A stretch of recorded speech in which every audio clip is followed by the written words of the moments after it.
Ketika libranya Mark Zuckerberg ditolak oleh nation interest atau negara yang menjalankan nasionalisme, inilah awal globalis cabal panas hatinya. Negara seperti Amerika di bawah Trump, Rusia di bawah Putin, Tiongkok di bawah Xi Jinping. Mereka menjalankan negara mereka dengan nasionalisme yang kuat. Nation interest negara mereka di atas segalanya. Tindakan globalis cabal yang anti-yuan, anti-dolar, anti-rubel menjadi ancaman nasionalisme negara masing-masing. Bahkan ketika Elon Musk akan menggunakan Bitcoin sebagai currency di Tesla, nation interest atau strategi patriotisme yang dibawa Trump, yang dipakai Biden sekarang, Elon Musk ditekan. Hal ini membuat Elon Musk dipaksa menjual stok token Bitcoinnya. Tetapi bener deh, yang nyebelin, untungnya gede banget dia. Hampir $1 billion keuntungannya, kurang dari 3 bulan. Lalu yang bonyok, ya kita-kita yang ikut arus doang. Kembali ke globalis. Mulailah serangan globalis cabal disusun dan dijalankan. Man-made disaster dijalankan. Virus yang diperkaya atau enrichment virus dilepas. Tujuannya jelas, kontrol atas kesehatan miliaran manusia dengan vaksin, kurangi jumlah manusia yang berpenyakit bawaan kronis, ciptaan ketergantungan manusia ke gadget dan dunia maya. Ini semua percepatan menuju dunia 5.0. Less konteks sesama manusia atau kurangi sentuhan sesama manusia, less movement sesama manusia, less cash atau non-tunai transaksi. Sehubungan dengan dunia 5.0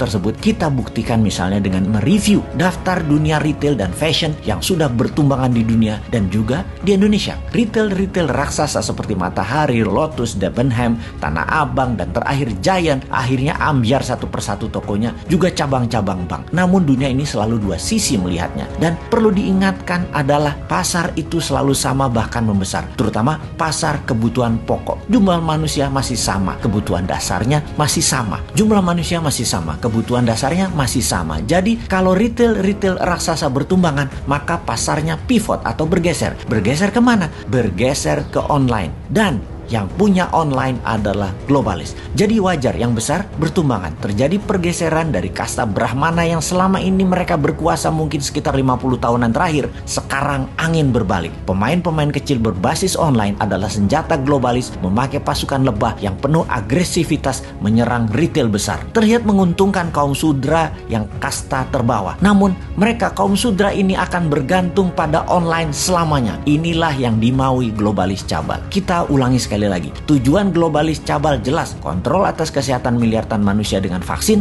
terbitkan terus virus dengan mutasi bertahap, kurangi jumlah manusia yang berpenyakit bawaan kronis, ciptakan ketergantungan manusia ke gadget dan dunia maya. Disinilah sesungguhnya nasionalisme sebuah pemerintahan ditantang. Inilah perang dunia yang ketiga yang telah terjadi. Bukan perang fisik militer, tetapi perang biologi. Lamanya sama seperti perang dunia pertama dan perang dunia kedua. Tidak lebih 5 tahun, namun semuanya menjadi game changing, merubah perjalanan dunia dan kehidupan umat manusia. Diperkirakan efek langsung COVID akan berimbas sampai tahun 2023. Setelah itu masa recover dan setelah itu dunia baru diawali di tahun 2030-an. Sampai saat ini yang disayangkan pemerintah yang menjabat sekarang belum sadar juga bahwa kita harus on-kan mode perang sejak tahun 2020. Bahkan kalau Bosman ya, sejak tahun 2017 sudah war mode on. Sekali lagi kita ingatkan, sejak 2017 harusnya. Tetapi ya beginilah kalau tidak paham nation interest, nation threat, pelajaran dasar bernegara di banyak pejabatnya,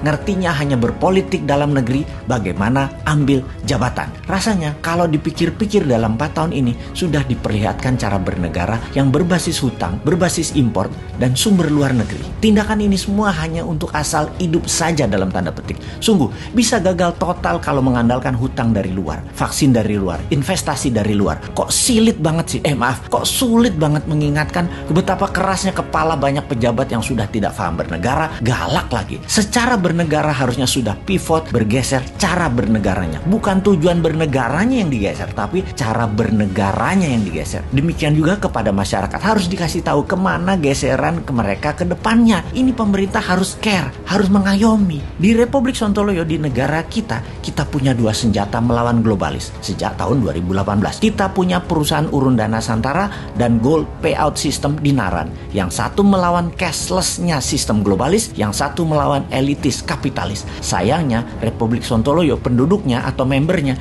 masih sedikit, namun terus diperjuangkan. Dinaran baru 250 ribuan, dan Santara baru 280 ribuan. Lihat di akhir tahun 2021 ini, 2 juta warga Republik Sontoloyo akan menjadi pejuang patriotis nasionalis yang akan membuat NKRI negara superpower.